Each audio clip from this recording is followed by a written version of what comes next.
Assalamualaikum warahmatullahi wabarakatuh. Selamat berjumpa kembali dengan channel Ramadan BK. Pada video kali ini masih membahas masalah konflik Palestina versus Israel. Dan yang sedikit mengagetkan, ternyata Zionis itu bukan hanya sebagian Yahudi saja, tapi di Kristen pun ada Zionisnya, atau Kristen sayap Zionis.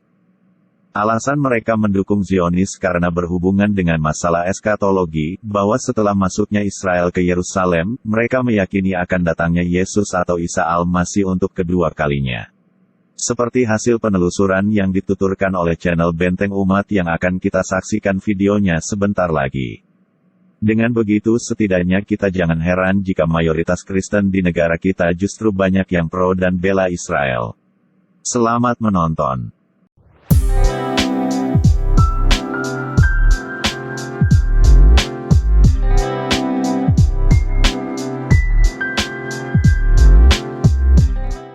Kita masih menyoroti tentang konflik Palestina Israel ya, dan di sini saya masih terinspirasi dan masih penasaran ya, kenapa si Christian Pin begitu membela-belanya orang Yahudi ya, bahkan dia mengatakan bahwa Arab Saudi ya, termasuk Yaman, Arab Saudi semua itulah katanya merupakan bagian tanah orang Yahudi dan Israel dan bukan hanya sekedar Yerusalem saja.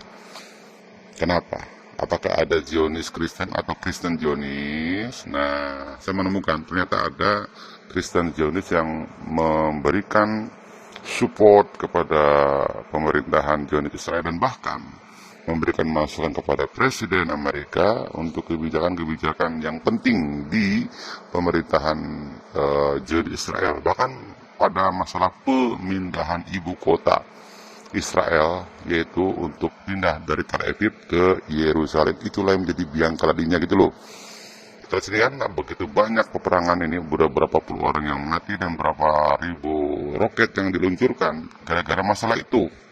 Ya, untuk mengetahui masalah ini kan tadi saya bilang adanya si Christian Prin, apologis Kristen yang bela-bela Zionis Israel. Pertanyaannya, apakah ada Kristen Zionis? Oke. Yang kedua, kenapa kok ini terjadi peperangan? Kan gitu. Nah, di sini kita coba dulu ya dengarkan bagaimana motifnya. Motifnya kenapa kok terjadi hal seperti itu? Bisa ambil dari Metro TV News ya. Merayakan aneksasi kota Yerusalem pada tahun 67 ketika mereka berhasil merebut kota Yerusalem, dan para ekstremis Yahudi, pemukim Yahudi menginginkan mereka untuk mengadakan pawai massal. Salah satu rencananya mereka ingin memasukkan sekitar 2.000 Yahudi, para pemukim Yahudi ke dalam Masjidil Aqsa tepat pada malam ke-27 Ramadan ketika umat Islam melakukan ibadah di Masjidil Aqsa. Dan keinginan mereka ini, agenda mereka ini mendapat restu yang sangat luar biasa, dukungan sangat luar biasa dari Perdana Menteri Israel Benjamin Netanyahu yang menyetujui rencana daripada para ekstremis Yahudi ini untuk bisa masuk ke Mesir. Tapi karena di dalam Masjidil Aqsa ada ribuan umat Islam yang sedang melakukan ibadah itikaf, dan akhirnya para polisi Israel dan tentara Israel yang menyerbu ke dalam Masjidil Aqsa tidak bisa sama sekali memasukkan satupun orang Yahudi ke dalam Masjidil Aqsa, termasuk bahkan ke dinding ratapan yang mereka rencanakan akan melakukan semacam ibadah ritual Yahudi yang mereka inginkan agar ada kesan di dunia bahwa Masjidil Aqsa adalah milik orang Yahudi dan bukan milik umat Islam. Baik, kemudian Mas Anan, eskalasi serangan ini terjadi sejak penggusuran yang dilakukan oleh Israel. Menurut Anda, apa sebenarnya motif Israel mengusir rakyat Palestina dari Sheikh Jarrah, Yerusalem, dan juga melakukan sejumlah serangan ke jalur Gaza? Ya, pada 6 Desember 2000, kita tahu bahwa Israel mengumumkan bahwa ibu kota Israel akan dipindahkan dari Tel Aviv ke Yerusalem. Kebijakan ini membawa sangat dampak implikasi politik yang sangat. Artinya berarti ketika ibu kota Israel pindah dari Tel Aviv ke Yerusalem, artinya harus ada pemukiman baru, harus ada pembangunan baru, dan bahwa beberapa warga Palestina atau ratusan warga Palestina yang ada di Yerusalem harus mereka usir.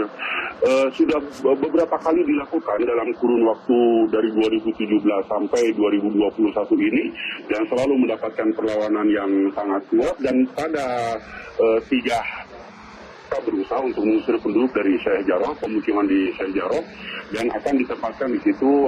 Ya demikian. Jadi ini akibatnya adalah tadi ya kebijakan pemindahan ibu kota dari Tel Aviv ke Yerusalem. Sehingga tadi menghendaki pemerintahan Israel itu kan membersihkan gitu daerah di Sheikh Jarrah kan demikian ya. Nah sekarang pertanyaannya siapa yang memberi inisiasi atau ide pemindahan ibu kota dari Tel Aviv ke Yerusalem? Ternyata adalah Kristen Zionis. Ini sama dari John Hagee ya. John Charles Hagee, oke, adalah seorang American pastor, seorang pastor ya, televangelis, jadi seorang evangelis ya, seorang global evangelis, pendiri John Hagee Ministries, pelayanan disiarkan Amerika Serikat dan Kanada. Hagee juga pendiri ketua Zionis Kristen. Jadi ada Zionis Kristen itu ada. Jadi Kristen Zionis berarti apa? Orang-orang Kristen yang bahkan mendukung Zionisme. Mereka mendukung pendirian negara Zionis dan mereka mendukung pemukiman-pemukiman baru untuk Zionisme. Mereka menggerakkan orang-orang Yahudi untuk kembali ke tanah di Palestina gitu, dan untuk mendesak orang-orang Palestina dari sana. Terserah bagaimana caranya, kan demikian. Kenapa? Karena mereka memiliki semacam pandangan bahwa Yesus akan datang di second coming. Itu harus ada pemukiman Yahudi di sana. Kalau tidak ada pemukiman Yahudi, maka Yesus tidak akan datang. Demikian semacam teologinya. Ya, termasuk di sana orang Yahudi harus ada, orang Kristen pun harus ada, bahkan harus ada orang Kristen. Ini penggeraknya adalah si John Charles Hagee gitu ya. Mari kita sini ya, ini ada semacam buat Global Evangelist ya. Global Evangelist itu yang bikin adalah si John Hagee juga. Ini ya, saya ambil sini ya nih. Ini John Hagee, Global Evangelist Incorporation, berarti perusahaan ini.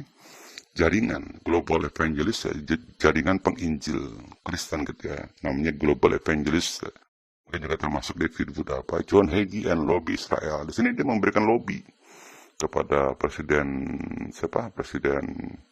Donald Trump gitu ya, untuk memindahkan ibu kotanya. Nah ini kan setelah sukses Perdana Menteri Netanyahu mengadakan pertemuan dengan evangelis Amerika termasuk Hagee untuk membahas pemindahan kedutaan negara lain ke Yerusalem. Pertemuan ini menegaskan hubungan lama pemerintahan Israel dengan kaum evangelis Amerika. Hubungan yang dibantu Hagee membuahkan hasil. Itulah hasilnya ini kan. Si Donald Trump juga mendukung sekali. Jadi ini bekas-bekas Donald Trump. Oke, itu ya. Jadi faktanya memang ada Kristen evangelis, Kristen Zionis, mereka yang mendukung daripada Zionisme dan mendukung bahkan pemindahan ibu kota, yaitu si John Hagee ini. Dan akibatnya ini tadi kan dikatakan bahwa ini akibat daripada pengusiran warga di Sheikh Jarrah tadi. Pemindahan masyarakat secara pasar sejarah akibat daripada pemindahan ibu kota. Yang mana pemindahan ibu kota itu atas idenya orang Yahudi dengan akses dengan John Hagee ini yang memiliki jaringan ke si Donald Trump ini. Demikian ya. Oke. Nah sekarang kita lihat beberapa pandangan orang Kristen evangelis Amerika itu ya. Jejak pendapat 2017 dilakukan di Amerika Serikat katanya bahwa menemukan 80% orang Kristen evangelis percaya bahwa penciptaan Israel pada tahun 48 adalah memenuhi nubuatan Alkitabiah yang akan membawa kedatangan Yesus kembali, dan lebih dari 50% orang Kristen Injili percaya bahwa mereka mendukung Israel karena ini penting untuk pemenuhan nubuatan. Jadi mereka itu percaya dengan nubuatan bahwa negara Israel harus ada. Kristen akan datang apabila sudah ada negara Israel, ada pemukiman Yerusalem lama untuk menyongsong Yerusalem baru. Demikian termasuk orang-orang Kristen di sana. Ini sebuah teologi yang sebetulnya tidak benar. Kenapa? Orang Yahudi sendiri, orang Yahudi Ortodok tidak suka. Mereka tidak memiliki landasan Alkitabiah untuk mendirikan sebuah agama kan, sebagaimana dalam video saya terdahulu kan demikian ya.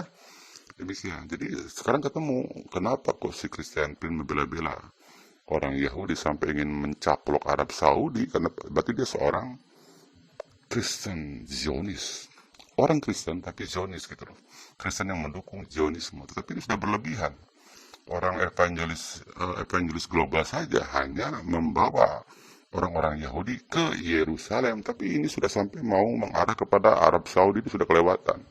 sudah melampaui dari apa yang ada pada Alkitab Yosua ya, tentang tanah yang dijanjikan, the promised land.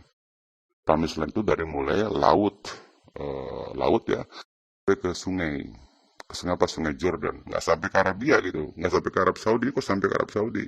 Ini sudah kelewatan. Ya, sekali demikian saja, mudah-mudahan dapat bermanfaat. Billahi taufiq wal hidayah. Wassalamualaikum warahmatullahi wabarakatuh. Alhamdulillah. Baiklah teman-teman, sekian dulu video ini. Dan terima kasih telah menonton sampai akhir. Jangan lupa juga untuk like, bagikan dan subscribe channel ini ya. Salam.